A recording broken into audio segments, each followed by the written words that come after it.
Hello guys, welcome to Excel Avon. For any help, please visit to my website www.excelavon.com.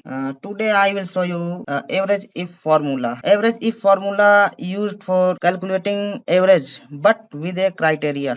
So I will show you two examples. First example with person and revenue, and second example with numbers only. I will calculate average for more than 50, which number is more than 50. So let's go to first example. I will select the cell E7 and I want to calculate average for only person 1. So I will write here equal average if and select range, which is criteria range. I have selected person range and press comma, and I will select criteria. Criteria is person 1, so I will select D7 cell, and now I will select average range. Where is numeric values for average, I will select average range. Average range is revenue range, so I will select B2 to B15 and press enter. By this way, this will calculate average revenue for only person 1. So 69.9 is the average for person 1. And let's go to second example. I have written some numbers here, and I want to only calculate average for numbers which are more than 50. So I will write here average if and select the whole number range and press comma, and second parameter is criteria. I will write here